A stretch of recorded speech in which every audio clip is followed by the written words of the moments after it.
খুলনায় প্রথমবারের মতো অসময়ের তরমুজ চাষে সফলতা পেয়েছেন কৃষকরা। আর তারা জানিয়েছেন, বর্ষায় নিচু জমিতে পানি জমলেও ঘেরের পাড়ে বাঁচায় তরমুজের আবাদ করছেন। বাজার দর চড়া থাকায় তরমুজ বিক্রি করে মাসে আয় করছেন 50 থেকে 60 হাজার টাকা। আর এতে কৃষি অর্থনীতিতে বিপ্লব ঘটেছে, এমনটি বলছেন কৃষি কর্মকর্তারা। মাকসুদ রহমানের রিপোর্টে দেখুন বিস্তারিত।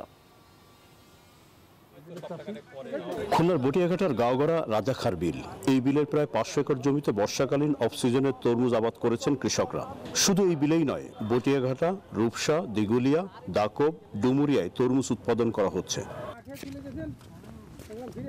কৃষকরা জানান, 1 বিঘা জমিতে তরমুজ চাষে উৎপাদন খরচ হয় 15 থেকে 20 হাজার টাকা। বাজার দর ভালো থাকায় তা বিক্রি হয় 70 থেকে 80 হাজার টাকায়। এতে আর্থিকভাবে লাভবান হচ্ছেন তারা। প্রতিদিন আমাকে কিন্তু একখান দুকান গাড়ি লোড হচ্ছে, প্রত্যেকটা দিন, একদিনও কম হয়নি। আজকে দুকান গাড়ি যাচ্ছে এই জায়গায়।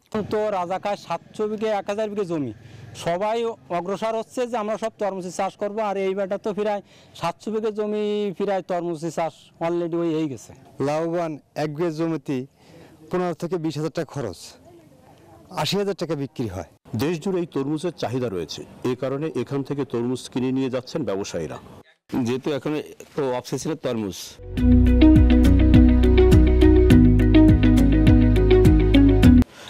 দামও অনেক বেশি। ওই সময় দেখা যাচ্ছে তরমুজ করে চাষিরা 20 টাকা কেজি বিক্রি করে, এখন 50 টাকা কেজি। তরমুজটা আপনার চাহিদা আছে, চাহিদার নিগা এই নিগা আমরা মনে হয় আমরা কাঁচামালের ফলের ব্যবসা করি, সেজন্য পাশাপাশি মনে হয় আমরা তরমুজ বিক্রি করি। প্রশিক্ষণ ও বীজ প্রদানের মাধ্যমে কৃষকদের এই তরমুজ চাষে উদ্বুদ্ধ করা হচ্ছে বলে জানালেন কৃষি কর্মকর্তারা। 50 গ্রাম করে আমরা বীজ দিয়েছিলাম 40 জন কৃষককে, রিজন 2 জাতের। তো দেখা যাচ্ছে 40 জন কৃষকই চাষ করছে।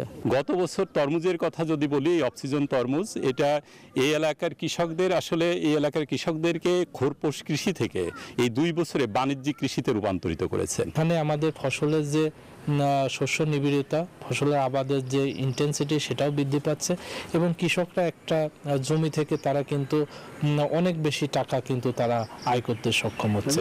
কৃষি সম্প্রসারণ অধিদপ্তরের তথ্য মতে চলতি বছরে খুলনায় 966 হেক্টর জমিতে তরমুজ আবাদ হয়েছে। এ থেকে প্রায় 30,000 মেট্রিক টন তরমুজ উৎপাদনের সম্ভাবনা রয়েছে। মাকসুদ রহমান, নিউজ 24, বটিয়াঘাটা, খুলনা।